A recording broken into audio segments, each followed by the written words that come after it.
Jesus, Pai, o Senhor possa capacitar cada papai aqui, inclusive a mim, para sermos como Pai Celestial, para sermos o Pai que o Senhor nos chamou para ser. Eu te agradeço, Pai, pela vida de cada papai dessa comunidade e de cada papai que nós temos também, em nome de Jesus. Amém. Se sente, por favor.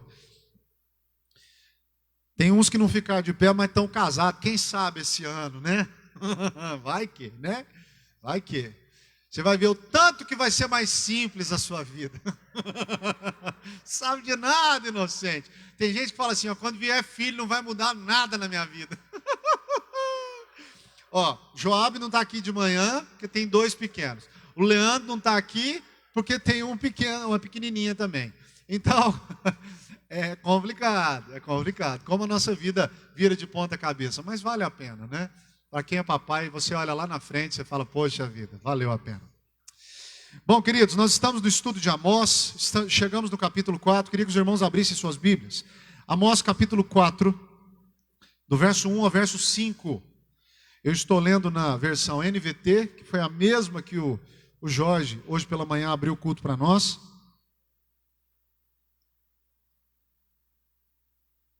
Amós capítulo 4, do verso 1 ao verso 5. Se você não tiver com Bíblia, você pode acompanhar aqui no telão também. Talvez alguns vão fazer assim, ó, porque não conseguem enxergar, né? A pastora mesmo lá do fundo, ela vai ter que acompanhar pelo celular, pelo aplicativo, porque se ela for enxergar, ela não enxerga lá de onde ela está, ela não vê não. A única coisa que ela enxerga de longe, assim, que pode estar em qualquer lugar, sou eu. Mas você está falando, não, mas eu tenho provas disso. Eu estava num palco uma vez, a uns não sei quantos metros de distância, e eu fiz um sinal para ela, ela respondeu de lá. A pessoa que estava do meu lado falou, a sua esposa, ela te viu de lá, viu? Claro, entendeu? Esse é sinal de que ela tem olhos só para mim de longe e de perto também. Graças a Deus. Amós capítulo 4, do verso 1 ao verso 5. Vamos ler? Amós usa uma figura aqui, né? Amós gosta muito de usar a figura de animais. Ele começa o capítulo 4 dizendo assim: ouçam vacas gordas que vivem em Samaria, mulheres que oprimem os pobres, esmagam os necessitados e pedem aos maridos, tragam-nos mais bebida. O Senhor soberano jurou por sua santidade: chegará o dia em que serão levadas com ganchos no nariz, até a última de vocês será arrastada como um peixe no anzol. Serão levadas para fora pelas ruínas do muro e expulsas de suas fortalezas, diz o Senhor. Verso 4. Andem, vão a Betel cometer pecados, continuem a desobedecer em Gilgal, ofereçam sacrifícios todas as manhãs e tragam dízimos a cada 3 dias. Apresentem seu pão com fermento como oferta de gratidão. Entreguem suas ofertas voluntárias para saírem se gabando delas. É o tipo de coisa que vocês, israelitas, gostam de fazer, diz o Senhor soberano. Vamos orar? Senhor Jesus, muito obrigado. Obrigado porque a sua palavra é tão maravilhosa, tão preciosa. E ela fala ainda conosco hoje, mesmo nesse texto escrito há tanto tempo atrás. Ajuda-nos a entender, Senhor, o que a sua palavra diz. Ajuda-nos a compreender o que a sua palavra nos ensina. E que em nome de Jesus, Pai, o Senhor fale ao coração de cada um que está aqui conosco, quem nos acompanhará pela internet. Deus, em nome de Jesus, tem misericórdia de nós. Tem misericórdia das nossas vidas. E também, Pai, eu te peço em especial, cale a voz dos falsos profetas. São tantos profetas malignos hoje, tantas pessoas falando tanta besteira contra a sua palavra. E em nome de Jesus, Pai, o Senhor possa calar a voz deles e fazer com que eles se arrependam e sejam salvos. Eu te agradeço em nome de Jesus. Olhe para mim, por favor. Um dos mais graves efeitos do pecado na humanidade é que as pessoas passaram a viver só para o próprio prazer. Quando o pecado entrou, a pessoa passou a pensar só nela. Você fala, não é assim também, não. Tem gente altruísta, ok. Uma criancinha, um bebezinho, ele vai crescendo, ele já é egoísta quando nasce, porque se ele quer comer, se ele quer que limpa ele, ele só pensa nele. Você fala, não, tudo bem, é o jeito dele comunicar, ok. Quando eles começam a falar, bem pequenininho, igual o Gustavo está ali, ó. O Henrique está quietinho ali. Quando eles começam a caminhar, começam a falar, eles pensam no outro. Ou quando ele vê um negócio dele na mão do outro, o que é que ele faz? Toma na hora. Por que ele toma na hora? Porque já tem o fruto do egoísmo desde quando o bebê e a criança nascem. Com o passar dos anos, nós vamos nos tornando adolescentes e a gente continua pensando no próximo, né? Não, continua pensando em nós mesmos. Você se torna jovem, aí você está gostando de uma pessoa, aí outra pessoa olha para a pessoa, você já fica com raiva, porque você está pensando em si mesmo.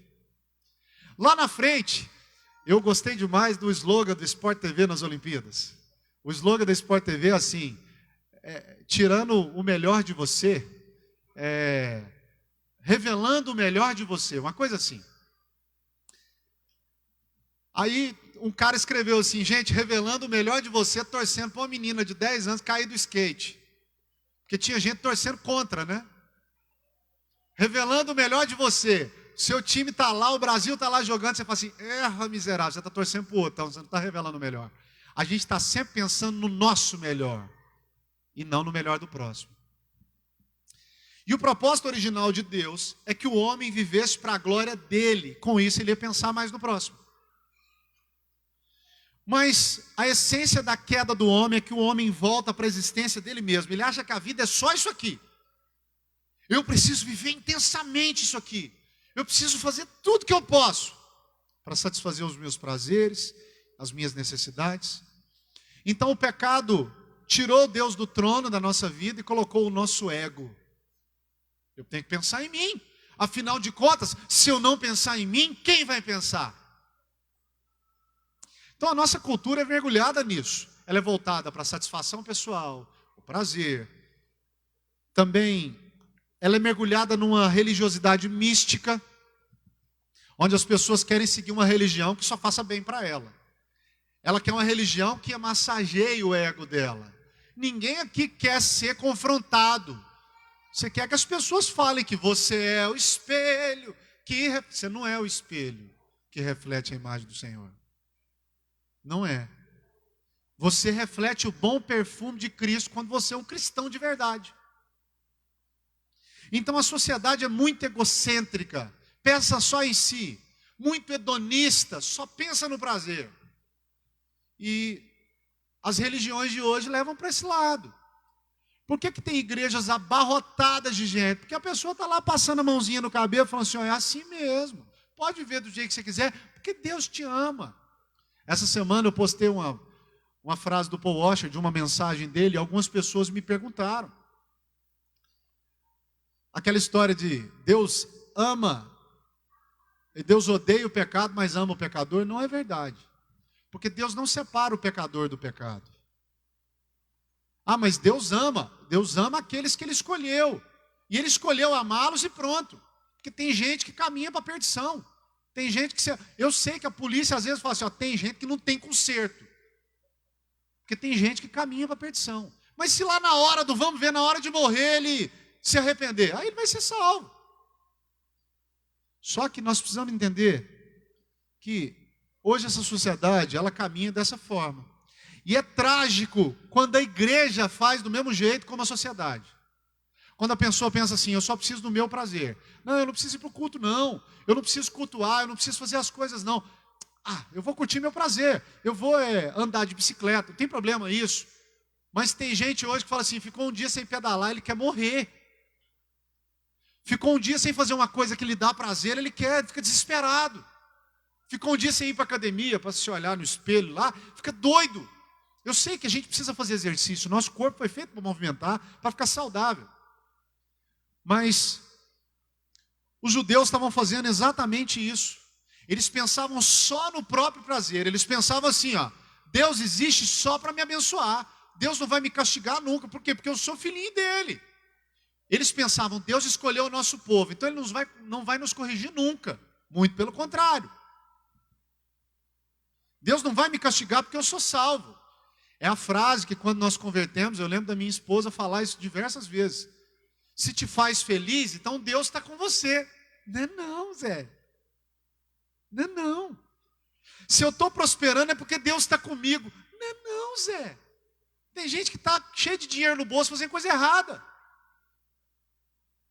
Se eu tenho dinheiro, Deus está comigo. Se eu estou bem no trabalho, Deus está comigo. Não importa se eu estou pecando ou não. Não é verdade. Semana passada a pastora estava escrevendo os stories lá, ela colocou: a teologia da prosperidade não é bíblica. Que se está dando tudo certo na sua vida, é porque Deus está com você, não é não. Às vezes é a circunstância. Às vezes você está fazendo tudo certo e está dando tudo errado. Nos seus olhos. Mas Deus está querendo te ensinar alguma coisa. E a sociedade judaica da época, ela era dominada pelo prazer. As pessoas queriam se satisfazer. A mesma coisa de hoje. Por isso que Deus manda o profeta Amós, ele sai de Tecoa, que era no sul, na região de Judá, e vai para o norte pregar para esse povo aqui. E a mensagem de Amós é que o povo está vivendo de maneira indigna. Como assim? O povo de Deus precisa viver como o povo de Deus. O povo de Deus tem que fazer o que é certo. O povo de Deus tem que pagar imposto. O povo de Deus tem que mostrar para a sociedade como um cristão vive. Um pequeno Cristo vive.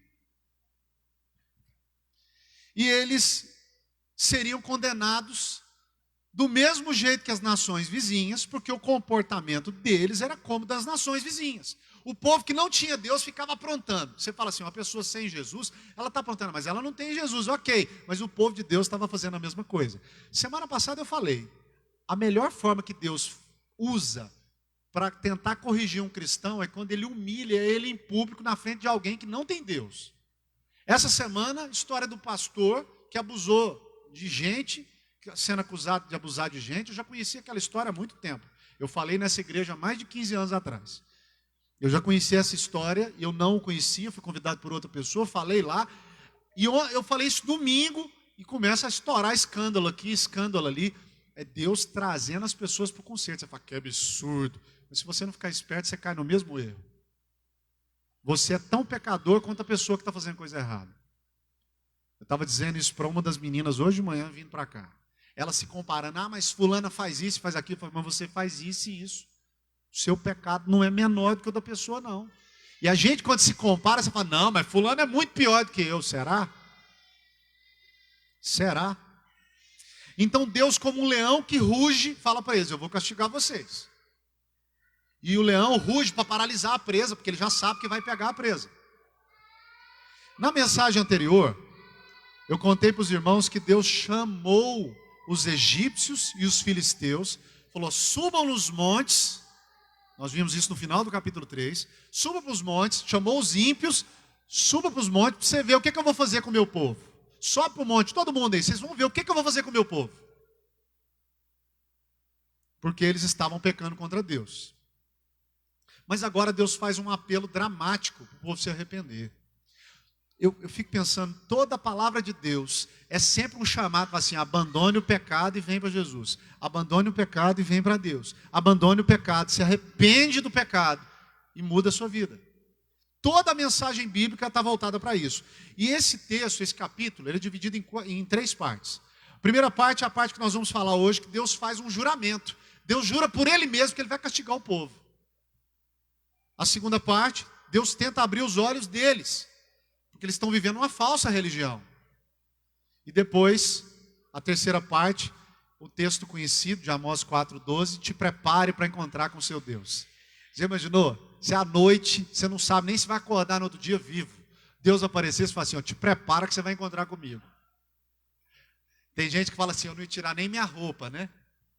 Tem gente que não dorme pelado, não dorme de cueca, porque tem medo de Deus voltar e estar de cueca. Gente, é muito ridículo isso. É terrível. É igual na lua de mel. Tem umas igrejas que quando o casal vai para a lua de mel, ele tem que usar uma roupa especial. Eu não quero nem saber como é que é essa roupa. Mas vamos lá. Primeira parte. A primeira parte é o juramento, quando Deus jura que vai castigar o povo. Verso 2. O Senhor soberano jurou por sua santidade.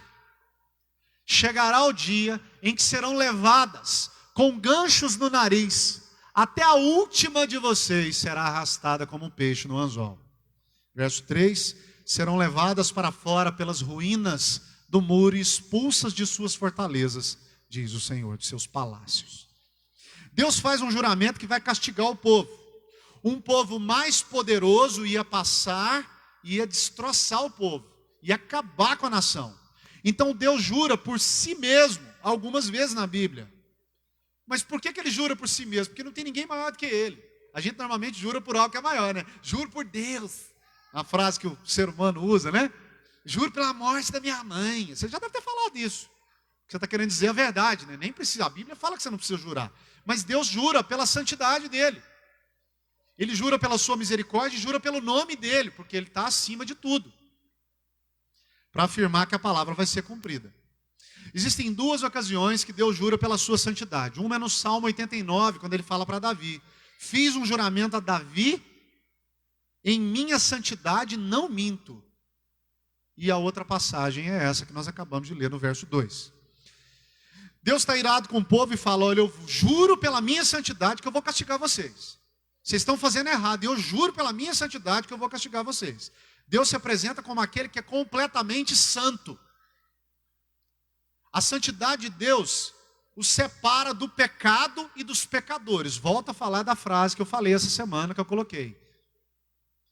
Deus odeia o pecado e odeia o pecador. Ah, mas nós somos pecadores. Sim, mas nós estamos debaixo da justiça de Cristo. Por isso, nós não seremos condenados eternamente. Mas aquele que não está debaixo da justiça de Cristo, ele não tem justiça para ser salvo. Então ele também é inimigo de Deus. Por isso que a Bíblia diz que nós fomos justificados. Eu passo a ser justo quando eu creio no sacrifício de Cristo. Quando eu me entrego a Jesus completamente, porque Ele convenceu o meu coração de que eu sou um pecador. Então, ao dizer que Deus é santo, significa que Ele não peca, significa que Ele não tenta ninguém. Deus está me tentando. Não, Deus não tenta. Quem tenta é o capeta. Deus não tenta. E significa também que Ele não age nada que seja fora da natureza e da pureza e do caráter dele. E essa santidade de Deus exige que Ele puna o pecado. Por isso que eu não posso viver vida de pecado. Ele vai punir. E era a sua santidade que estava sendo ofendida.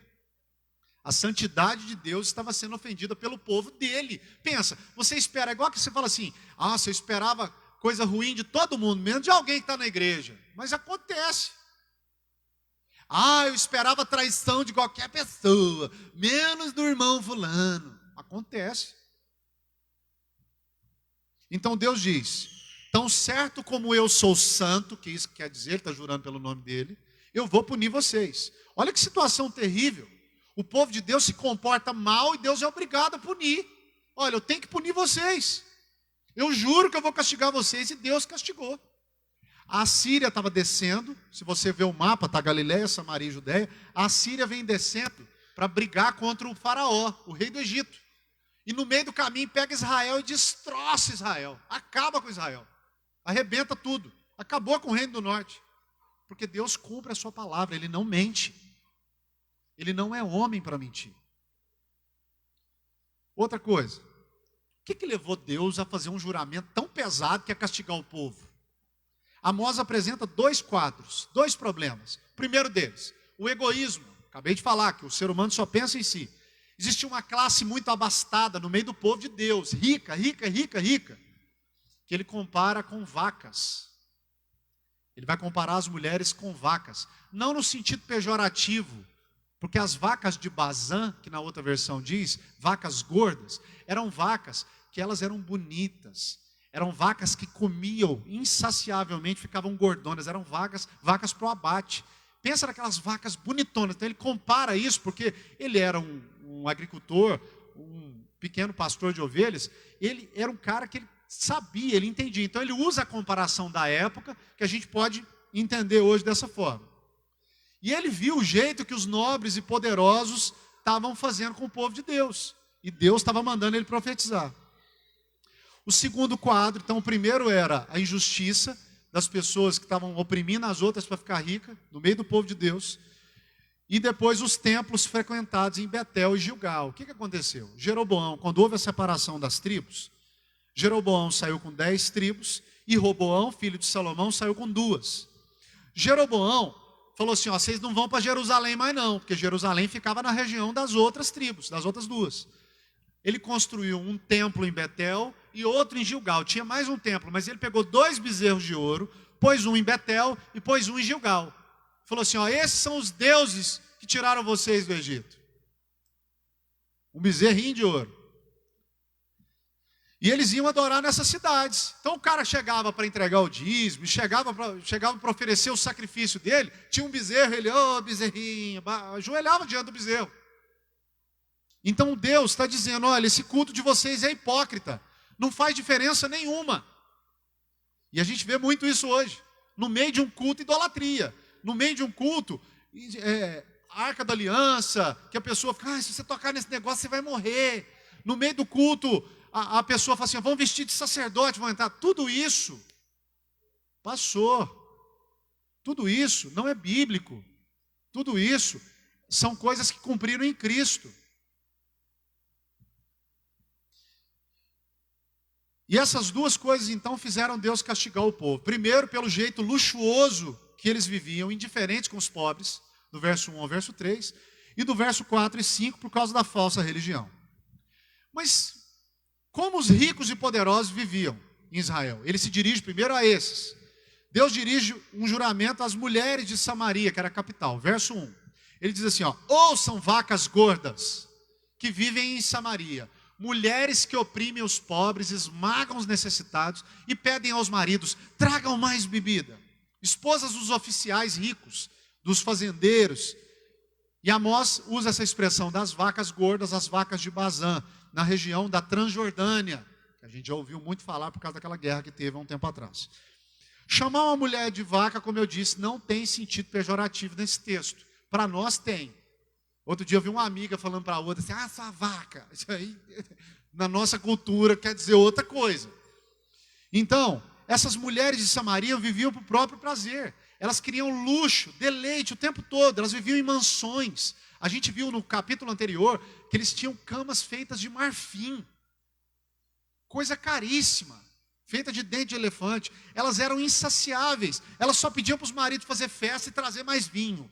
Quero prazer. Vamos, marido, você precisa me dar mais coisas. Instigando eles a viver na farra. Instigando eles a viver na bagunça. E elas davam ordem para os maridos. Aqui outra coisa errada também. Elas ordenavam, tragam-nos, esse texto está no imperativo, tragam-nos mais. Irmãos, eu conheci uma mulher que ela era presidente de uma empresa e ela casou com um cara que começou a trabalhar junto com ela. E lá na empresa ela era presidente, ela mandava nele. Mas ela era uma mulher de Deus.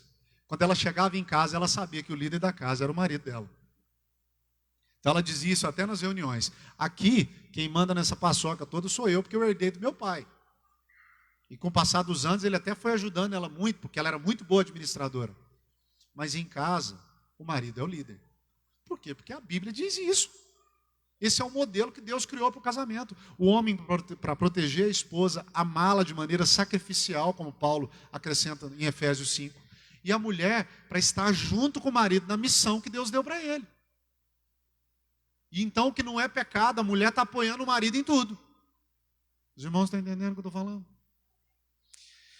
Então, os maridos oprimidos pelas esposas, queremos festa, queremos bebida. Eles oprimidos pelas esposas, querendo aumentar a sua renda, começaram a oprimir os pobres. Porque era fácil para eles. Eles aumentavam imposto, eles faziam a pessoa trabalhar e não pagavam o salário. Então eles ficavam com dinheiro no bolso. Então ele está dizendo, ouçam vacas gordas que vivem em Samaria, mulheres que oprimem os pobres, porque o dinheiro que estava vindo para elas era de opressão. Esmagam os necessitados e pedem aos maridos, queremos mais. Esse dinheiro que sustentava os luxos vinha da opressão dos pobres, esmagando o necessitado. Não é que ter as coisas, eu não posso ter as coisas, então não é isso que o texto está dizendo. Você pode aproveitar a vida, você pode ter um bom salário, você pode ter riqueza, você pode morar numa casa top. O problema é viver para isso. O Jorge, sem saber o que eu ia falar, falou um pouquinho disso aqui de manhã. Tem gente que vive só para prazer, para adquirir riqueza. Eu quero juntar. Essas mulheres representavam a sociedade egoísta da época. Ainda bem que era só nessa época. Não existe isso hoje não, né? Só que não. Naquele tempo, as mulheres representavam a honra, elas representavam o direito e o respeito. Então, quando as mulheres se corrompiam, mostrava que a sociedade estava fracassada. Era muito comum você ver homens fazendo coisa errada com as mulheres, mas não mulheres fazendo errado com os homens. Tanto que em toda a história de Jesus, uma mulher é apanhada em adultério. Mas os homens adulteravam, porque a cultura permitia que o homem fizesse e a mulher não. Então, quando uma mulher fazia algo errado, mostrava que a sociedade não tinha mais jeito, não podia nada ficar pior. Por isso que Deus diz, eu vou castigar vocês. Verso 2, o Senhor soberano jurou por sua santidade. Chegará o dia que serão levadas com ganchos no nariz. Até a última de vocês será arrastada como um peixe no anzol. Amós, mais uma vez, usa uma figura. Ele deixa de usar a figura da vaca e ele vai usar a figura do peixe. Que castigo Deus traria sobre essas vacas gordas? Elas seriam levadas para o cativeiro como um peixe fisgado no anzol. Quem é pescador vai entender um pouquinho disso. Chegará um dia que vocês vão ser levadas pelo gancho no nariz. Vou explicar isso. Os assírios viviam em mansões. Os judeus nesse tempo, os israelitas, viviam em mansões, dos prazeres. Mas Deus fala, eu vou levar vocês para o cativeiro. E naquele tempo, os povos que iam oprimindo, eles eram muito brutos. Quando eles prendiam uma cidade, eles punham uma argola no nariz de todo mundo e passavam um arame, igual faz com peixe. O baiano já deve ter feito isso. Você pesca um monte de peixe, aí você passa assim, ó, e põe uma fieira, era chamada de fieira. Eles faziam isso com as pessoas, para todo mundo ficar pertinho do outro. Imagine todo mundo com a argola no nariz, passando um arame, todo mundo junto, sendo arrastado. É essa figura que ele está dizendo. Vocês vão sair das casas luxuosas e vão ser levados como um peixe arrastado no anzol. Todos seriam arrancados, porque haviam ofendido a Deus, o Senhor soberano. Verso 3. Serão levadas para fora pelas ruínas do muro e expulsas de suas fortalezas, diz o Senhor, dos seus palácios ou castelos. E elas foram levadas dessa forma. Se você estudar até na história, saindo paralelo à Bíblia, você pega a história dos assírios, nesse período, eles fizeram exatamente isso com o povo de Deus. Aí você fala assim, por que que Deus permitiu acontecer isso com o povo dele? O povo dele estava vivendo igual aos outros povos, eles eram tratados igual aos outros povos. Se você quer ter um tratamento diferente de Deus, nem que seja na eternidade, você tem que viver de maneira diferente aqui. Tem gente que fica reclamando, mas está muito difícil. Se você entende que Deus te chamou para ser luz do mundo, não se incomode se Ele te colocar num lugar escuro. É lá que você tem que brilhar. E a segunda razão pela qual Deus tem indignado a falsa religião. Então Ele agora usa de maneira sarcástica, o verso 4 e 5, Ele vai ser muito sarcástico. Ele fala assim, andem, vão a Betel cometer pecados. Quem que é o profeta que chama alguém para pecar? Andem, vão para Betel cometer pecados, continuem a desobedecer em Gilgal, ofereçam sacrifícios todas as manhãs e tragam dízimos de 3 em 3 dias. Essa história de dízimo de 3 em 3 dias, o povo esperava a colheita, esperava o gado para devolver o dízimo, mas eles queriam fazer aquilo de maneira religiosa, até mais do que podiam, para manter uma falsa religião. Verso 5. Apresentem seu pão sem fermento, como pão com fermento, como oferta de gratidão.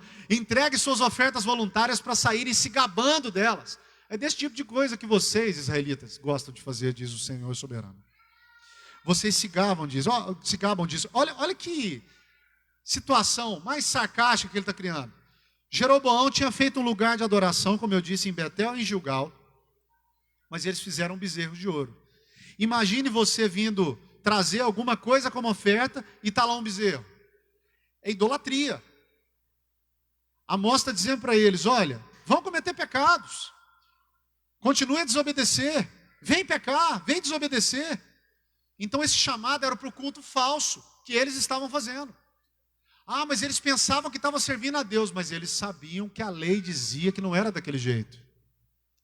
A gente às vezes sabe que o negócio está errado e continua fazendo. Não, mas Deus conhece meu coração. Eu estava dizendo isso para a pastora vindo para cá hoje. É exatamente porque Ele conhece o seu coração que Ele vai te punir, Ele vai te castigar. Então Deus está dizendo, vocês acham que isso é um culto verdadeiro? Vocês acham que eu aceito isso? É por isso que um culto feito fora dos moldes do que a Bíblia diz, ele não é um culto aceito por Deus. Você fala assim, poxa vida, não é um culto aceito por Deus? É.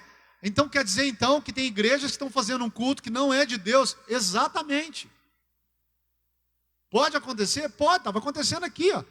Isso que vocês estão fazendo é pecado. Cada ato que vocês praticam é um pecado contra a minha santidade e contra a minha lei. Deus está dizendo para eles. Por quê? Porque era um ritualismo. Eles traziam sacrifícios além do que a lei mandava. Traziam dízimo de 3 em 3 dias. Eles vinham em grande número para adorar em Betel e Gilgal. Mas eles estavam longe de Deus. Adianta eu frequentar uma igreja, adianta eu estar no lugar, se o meu coração está longe de Deus? Deus considerava aquelas ofertas e dízimos como transgressão. Por isso que existe uma relação inseparável entre o culto que eu ofereço a Deus e a minha vida. Se tem uma coisa que eu me preocupo, se eu vou subir, se eu vou falar em qualquer coisa, eu já cansei de falar isso dos lugares onde eu vou. Assim, ó, se eu não estivesse bem com a minha esposa, se eu não estivesse bem com as minhas filhas, e principalmente se eu não estivesse bem com Deus, eu jamais subiria para pegar um microfone, para cantar, para fazer qualquer coisa. A nossa vida tem que estar diante do Senhor o tempo todo. Certa vez, um conhecido meu falou assim, eu quero devolver um dízimo aí. E eu sei que ele faz coisa errada. Falei, mano, você mudou de profissão? Não. Você está fazendo aquilo. Ah, mas Deus está me prosperando. Falei, não. Você pode entregar isso em outro lugar, aqui não. E só Deus sabe o tanto que nós estávamos apertados. E eu falei, aqui não. Mas como assim? Falei, dá para os pobres, cara. Dá para alguém aí, ó. Acha alguém aí, dá. Não, mas eu quero te entregar o dinheiro, você faz. Falei, não vou pôr a mão nesse dinheiro. Agora que você me contou a origem dele, eu não ponho a mão nisso não. Era exatamente o que eles estavam fazendo. Se a vida deles era como das vacas gordas, o que eles ofereciam era maldito. Se o meu culto é pecado diante de Deus, Deus não recebe. Por isso que em João 4, Jesus fala para a mulher samaritana, não é qualquer adoração e não é qualquer adorador. Deus está procurando quem adora em espírito e em verdade. Ah, mas o fulano é generoso. Você pode fazer até mais do que está pedindo, mas você está pecando. Essa adoração é hipócrita. Deus não está interessado na abundância que damos se o nosso coração não está no lugar certo. Quem está entendendo o que eu estou falando aí? Então não tem como comparar isso. E era um culto que estava em desacordo com a palavra. No verso 5 lá, Deus falou desde o começo, não pode apresentar pão com fermento. Desde lá da saída do Egito, ele já usou isso como oferta de gratidão. E eles estavam apresentando isso diante do bezerro de ouro, gente. Quando eles estavam diante do bezerro de ouro, eles estavam quebrando os 3 primeiros mandamentos. Não terás outros deuses diante de mim, não farás para ti imagem de escultura, e não tomarás o nome de Deus em vão. Eles estavam quebrando 3 mandamentos. Quando eles tentavam adorar a Deus através do bezerro de ouro, eles estavam pecando, era um culto idólatra. Outra coisa. Esses sacrifícios eram oferecidos por sacerdotes que não eram da tribo de Levi. Eles formaram sacerdotes para eles lá, que não era da tribo de Levi. E Deus não aceitava. Ele falava, apresenta o pão com fermento. Não era pão com fermento. Fermento não podia fazer parte da oferta. Contrariava a lei de Deus. Mas eles estavam fazendo. Ah, mas o importante é oferecer o pão. Não interessa. Não é isso não. Amós diz, vem para Betel pecar, lá no verso 4. Vem pecar. Bora, gente. Já imaginou? Se eu mandasse no WhatsApp, eu mando mensagem para os irmãos, amanhã tem culto, hoje tem culto. Imagine, se eu mandasse, vamos para o culto pecar. Não, é isso que a Amós está fazendo. Chamando o povo a fazer coisa errada. E outra. Eles entregavam as ofertas, depois falavam, ó, faziam uma selfie. Ó, olha o que eu entreguei. Isso se aplica aos nossos dias. Como tem gente querendo aparecer. Outro dia um amigo meu falou, cara, você está no hospital toda semana, por que você não posta as coisas? Eu falei, não posto. Quando alguém posta, eu marco e reposto da pessoa. Para a pessoa não pensar que eu desprezei, porque outro dia a menina do Araújo Jorge postou um negócio, aí ela, nossa, você nem repostou. Eu falei, aí eu reposto. Mas eu publicar, para quê? Quem tem que ver, está vendo. Outra coisa que era um problema, a religião deles não tinha lugar para arrependimento. Eles estavam fazendo coisa errada. E quantas pessoas nós conhecemos que estão numa igreja, estão numa comunidade, mas a vida está um lixo. Péssimo marido, péssimo pai, péssimo funcionário, péssimo filho, péssimo irmão, mas está frequentando uma igreja. Não tem arrependimento, não tem quebrantamento. Era o povo. Ele só celebrava a prosperidade. Você vai vencer. Essa música não é bíblica, não. Vai ter hora que você vai perder também. Você vai vencer quando Cristo voltar, se você estiver com Ele. Aí, mas é Ele que venceu. Você é só co-herdeiro. Você é o centro do coração de Deus. Não é não. Não é não. Você é um pecador inveterado. Você é terrível. Eu também sou.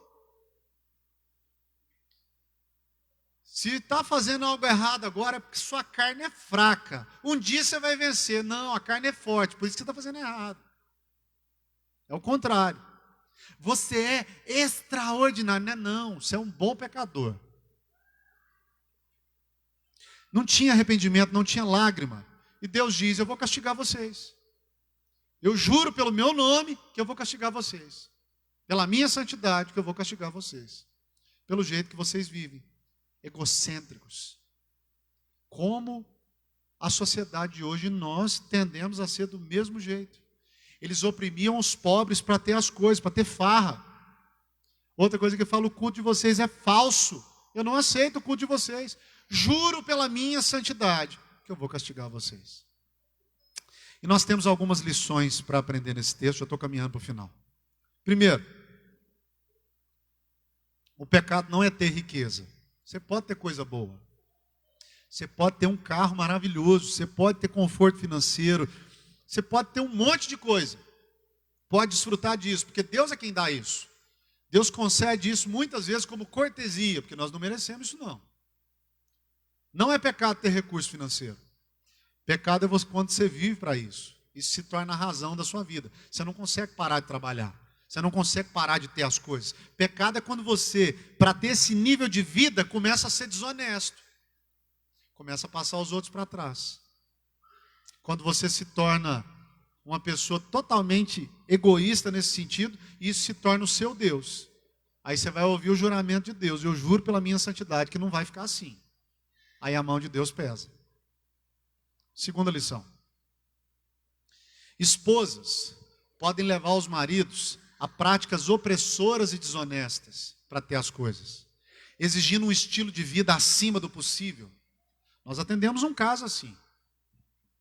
O marido estava traindo a mulher, mas ele trabalhava numa empresa que ele ganhava muito dinheiro, mas muito dinheiro. Aí a esposa descobriu, tal, aí o marido falou assim, nossa, eu não quero isso. E ele estava quase fazendo coisa errada, todo mundo fazendo coisa errada. Ele no meio do dia, ele falou, eu vou sair dessa empresa. Ela falou, não, eu não posso mudar meu padrão de vida. Você pode fazer o que você quiser lá, eu não estou vendo. Tem mulheres que não têm juízo. Tem mulheres que oprimem o marido, eu quero isso. Quer comprar uma coisa que não tem condição de comprar. Quer ter um carro que não tem condição. Quer ter coisa que não tem condição. Não faz sentido. Aí essas mulheres, a Amós não tinha que chamar de vaca, tinha que chamar de anta, né? Porque ela está afundando a família. O que a palavra de Deus diz em Provérbios 14:1? A mulher sábia edifica o lar. A insensata ou tola destrói com as próprias mãos. Essas mulheres pressionavam os maridos. Eu quero mais, eu quero mais, eu quero mais. E eles, o que eles faziam? Oprimiam os pobres para ter mais dinheiro. Punham as pessoas para trabalhar, não pagavam o salário. Oprimiam as pessoas. Mulheres, você tem um papel muito importante no casamento. Aproveita que hoje é dia dos pais. Seja uma mulher diferente para no futuro, quem não é mãe ainda, as que são mães. Vocês estão ensinando isso para os filhos. Então você pode influenciar para o lado bom. Terceira lição. Deus se ofende de verdade quando alguém oprime o pobre. quando se esmaga o necessitado, feito pelos poderosos aqui para satisfazer os desejos e prazeres. A igreja tem que se levantar como voz profética, sim. Mas a igreja, ela precisa interromper o ciclo da maldade e não ficar entrando em partido. Igreja não tem partido político, esquerda ou direita, não. Quarta lição. Nós não podemos adorar a Deus do jeito que nós queremos. Eu vou adorar a Deus do jeito que eu acho que é certo. Não. Essa mania do meio evangélico de trazer método que não está na Bíblia. Não, eu tive uma estratégia nova. Passa pela palavra de Deus. Não, a palavra de Deus não diz isso não. Não, então esquece.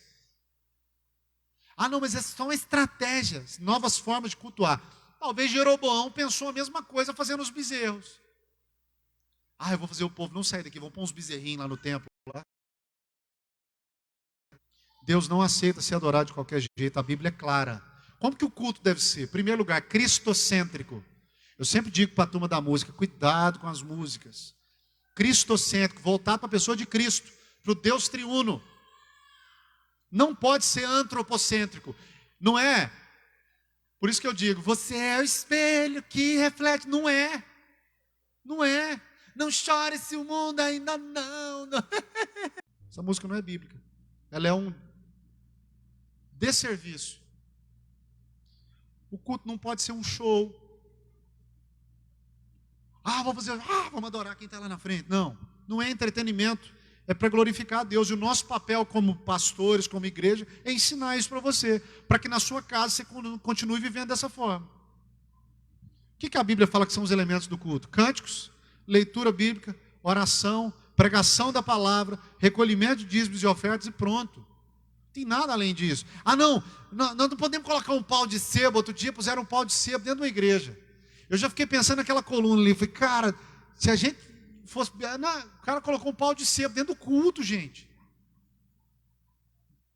Essa é a minha pergunta. Ia ganhar um prêmio quem chegasse lá em cima.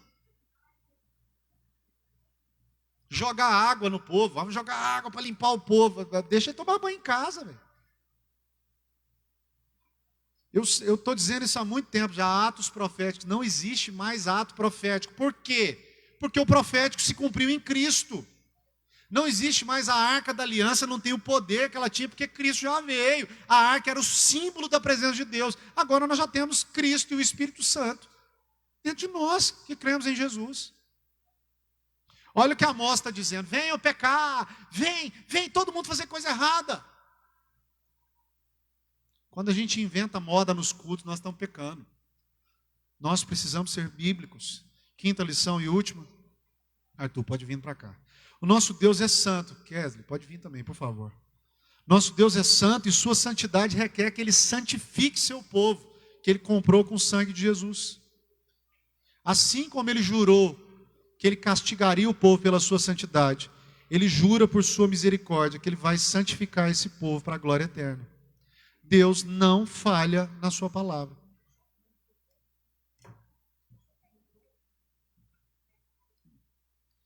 Deus não falha na sua palavra. O povo de Deus que Ele elegeu para a glória dEle. E Ele cumpre o que Ele promete. Então, gente, a certeza da nossa salvação não está em nós. A certeza da nossa salvação não é na nossa habilidade. A nossa segurança está em Deus. Porque o Filho de Deus derramou o sangue para que nós fôssemos justificados. E eu quero te fazer algumas perguntas para você refletir. Primeira delas, qual é o alvo da sua vida?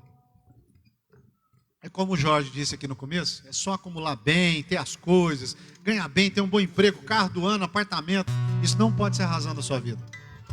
Assim como a turma que gosta da bicicleta, a turma que gosta de andar, que está gostando de esporte, isso é maravilhoso, gente. Mas isso não pode ser o centro da sua vida. O centro da sua vida tem que ser conhecer Deus e servi-lo. Mas tem muita gente com o coração longe de Deus. Outra coisa, você tem pensado em ajudar os pobres?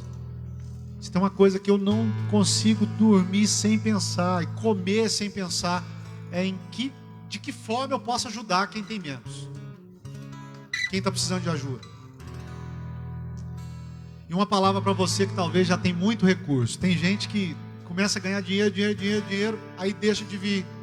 deixa de participar dos cultos, deixa de participar de tudo, porque não, agora eu preciso administrar. Não feche os seus olhos, você que está abastado, não feche os seus olhos para o pobre. Peça ao Senhor para Ele fazer com que você dê da mesma proporção que você recebeu, por gratidão. Se Deus tem te dado muito, abençoe muita gente. Mas não abençoe só quem você gosta, não, abençoe quem você não gosta também. E por último, o que trouxe você aqui? O seu culto é sincero? Ou você está vindo só porque, não, domingo eu preciso acordar e ir para bater o ponto? Não. Eu, quando eu frequentei a igreja católica, eu fazia isso. Eu queria bater um ponto, porque eu achava que se eu fosse lá, eu ia sair de lá, beleza. Mas aqui estava totalmente longe dele. A razão pela qual nós estamos aqui é que Deus nos convoca para servi-lo de todo o coração, para que nos arrependamos dos nossos pecados e recebamos o perdão gratuito e saiamos dando esse testemunho para o mundo inteiro. Então, onde está o seu coração? Fique de pé no seu lugar, vamos orar. Onde está o seu coração?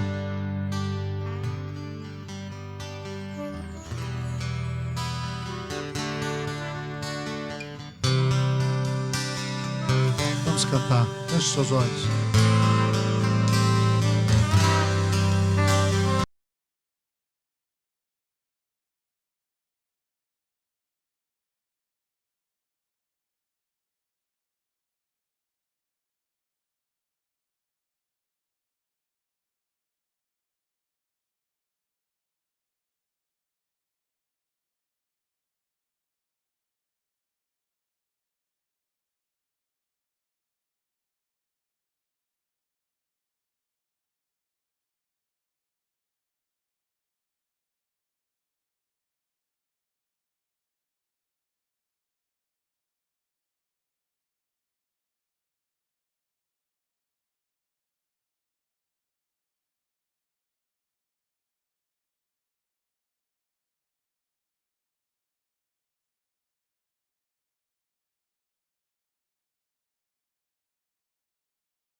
Ela nos liberta do jeito errado de pensar. Ela nos liberta até de nós mesmos. Ajuda-nos a arrepender de quem nós somos, não apenas de quem nós fazemos, do que fazemos. Deus, em nome de Jesus, ajuda-nos, Senhor. Ajuda-nos a sermos cristãos de verdade. Cristãos segundo a sua palavra, segundo os teus preceitos. E que em nome de Jesus o Senhor possa manifestar a sua glória nas nossas vidas. Deus, muito obrigado. Obrigado pelo seu amor, obrigado pelo seu perdão, obrigado pelo seu cuidado. Que em nome de Jesus Cristo o Senhor possa abençoar as nossas vidas de forma que nós não sejamos egoístas. Pensemos no próximo, pensemos no pobre, pensemos nos missionários, pensemos em sempre ajudar mais. Ajuda-nos, Senhor, a ajudar o próximo. E que em nome de Jesus, Pai, o Senhor possa mudar a nossa mente se necessário. Ajuda-nos, Senhor, a viver aquilo que o Senhor quer que nós vivamos, o propósito que o Senhor quer que nós vivamos. Nós fomos criados para a sua glória e não para o nosso prazer. Nós teremos prazer sim, mas nós queremos viver para a sua glória. Te louvamos, Pai, em nome de Jesus.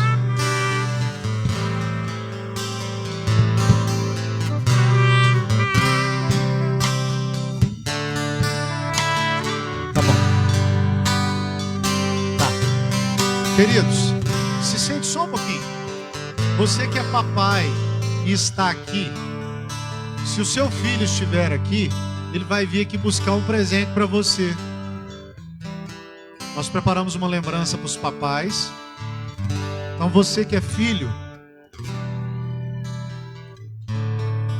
você que é papai está aqui e seu filho não está aqui, não tem problema. Não tem problema, que aí a gente vai entregar diretamente para você.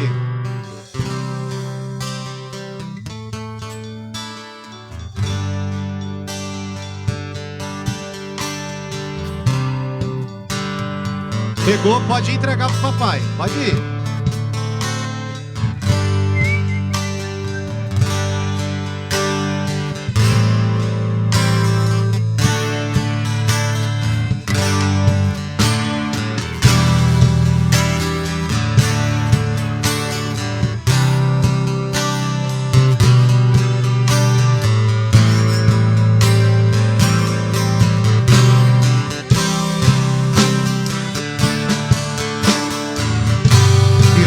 Pais que os filhos não estão aqui, pode vir aqui pegar a sua lembrança, por favor. Eu acho que é só o Ricardo que tá ali no cantinho. Vai embora sem pegar não.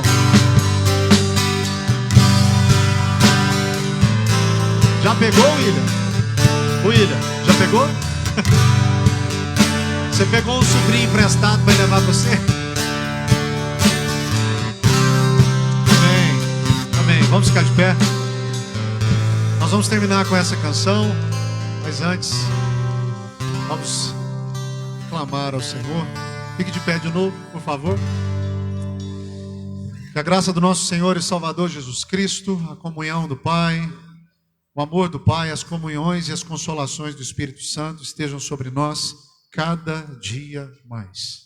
Que você tenha um final de semana cheio da graça e da presença do Senhor, um domingo e uma semana maravilhosa. Amém, irmãos? Deus te abençoe. Abrace quem você pode abraçar. Não abraço todo mundo ainda não, porque não dá. Mas vai chegar a hora que nós vamos poder abraçar todos novamente. Deus te abençoe.